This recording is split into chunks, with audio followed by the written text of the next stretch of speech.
Functions of macronutrient के functions. सबसे पहले मैक्रोन्यूट्रिएंट की बात कर लेते हैं, वो है, मैं लिस्ट लिख लेता हूं यहां पर, पहले सबको एक साथ लिख रहा हूं, नाइट्रोजन, फॉस्फोरस, पोटेशियम, इसके अलावा magnesium, sulphur, and then we have one more which is calcium. अब इनके फंक्शंस लिखेंगे और इन आपको फंक्शन समझ में आ गए तो आपको ये भी समझ में आएगा, अगर ये नहीं होंगे तो मसले मसाइल क्या होंगे। अब देखो हमारे पास यहां पर क्या है, नाइट्रोजन इस्तेमाल होता है डीएनए की फॉर्मेशन में, नाइट्रोजन इस्तेमाल होता है प्रोटीन की फॉर्मेशन में, ठीक हो गया। अब DNA genetic material, protein base one of the most abundant amount of macromolecule found in the body, सबसे ज्यादा पाया जाने वाला मॉलिक्यूल है हमारी बॉडी में प्रोटीन, ठीक है। अब देखो उसके बाद वी हैव पोटेशियम। पोटेशियम का काम क्या होता है, पोटेशियम का काम होता है ऑस्मो रेगुलेशन के अंदर, ठीक है। पोटेशियम सॉरी फॉस्फोरस, फॉस्फोरस का काम ऑस्मो रेगुलेशन में है, फॉस्फोरस का काम सेल वॉल की फॉर्मेशन में है, सेल वॉल को बनाने में हेल्प करता है, फॉस्फेट, कैल्शियम फॉस्फेट्स वगैरह या पैक्टेट आपके पास क्या फॉस्फोरस मौजूद होता है सेल वॉल की के अंदर भी, और ऑस्मो रेगुलेशन में भी हेल्प करता है। इसके अलावा फॉस्फोरस जो है वो फॉस्फेट की फॉर्म में एटीपी में भी मौजूद होता है, एडिनोसिन ट्राइफॉस्फेट। इसके अलावा फॉस्फेट हमारे डीएनए के अंदर भी मौजूद होता है। तो ये 3-4 काम है जिसमें फॉस्फेट मौजूद होता है, फॉस्फोरस मौजूद होता है। पोटेशियम, पोटेशियम ऑस्मो रेगुलेशन में हेल्प करता है, ऑस्मो रेगुलेशन में। पोटेशियम प्लांट के स्टोमेटा की ओपनिंग क्लोजिंग को रेगुलेट करता है, opening and closing, opening and closing, यानी स्टोमेटा खुलते हैं बंद होते हैं, उससे पानी आने जाना होता है, सॉल्ट्स कितने आने हैं, इन सबको पोटेशियम जो है रेगुलेट कर रहा होता है।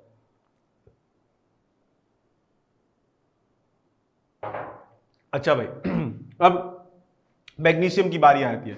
मैग्नीशियम का सबसे इंपॉर्टेंट रोल जो है वो क्लोरोफिल के अंदर है, कि क्लोरोफिल का सेंट्रल एटम जो है वो मैग्नीशियम होता है।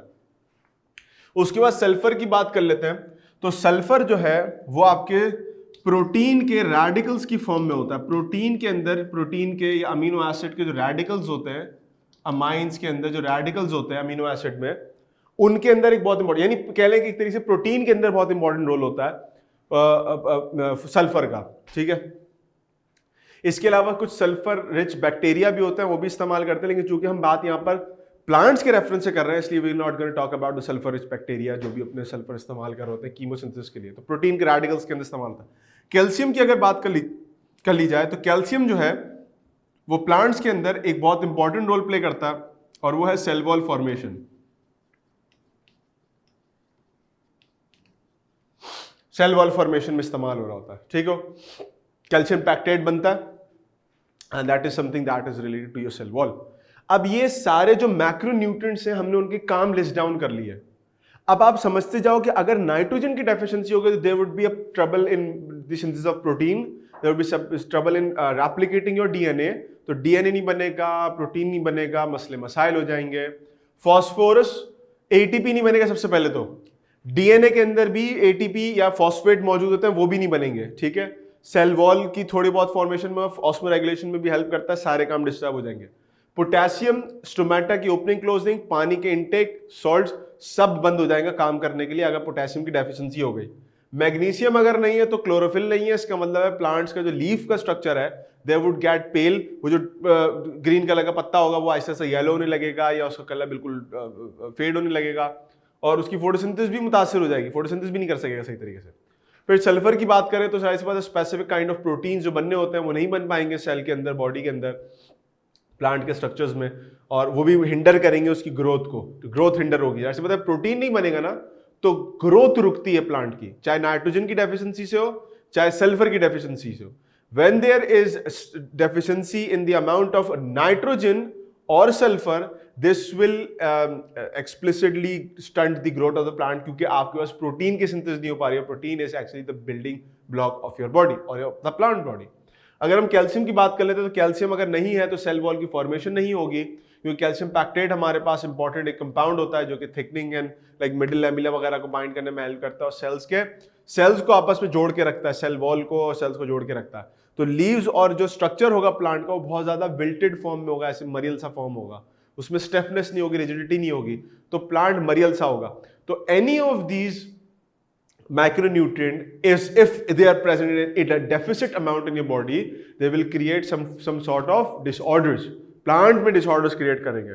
ठीक हो गया। और याद रखिएगा एक बात, हमारी बॉडी के अंदर कोई मैक्रो मॉलिक्यूल ऊपर नीचे होता है ना, तो हम उसको पकड़ सकते हैं बाय टेस्ट और बाय समथिंग लाइक दैट, और उनके सिम्टम्स भी यूजली आमतौर पे ऊपर नीचे कुछ होते हैं।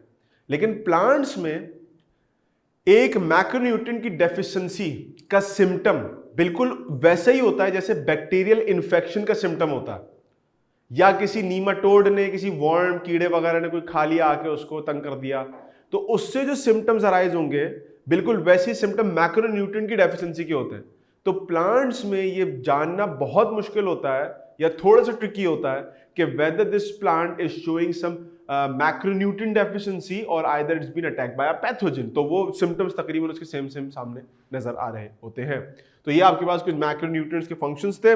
अब जरा हम इससे आगे चलते हैं और हम बात करते हैं कि हमारे पास इन्वायरमेंट की वजह से इन्वायरमेंट में क्या क्या ऐसे मसाइल आते हैं कि जिसके नतीजे में न्यूट्रिएंट डेफिशिएंसी हो जाती है पौधों के अंदर। भाई अब पौधा एक जगह पे ग्रो कर रहा है, तो वो पागल तो था नहीं कि वहां पर डेफिशिएंसी थी पानी की भी, न्यूट्रिएंट्स की भी, और फिर भी वो ग्रो कर रहा है, बोले मैंने तो ग्रो ही होना है यहाँ पर, वो तो ग्रो ही नहीं करेगा सिरे से।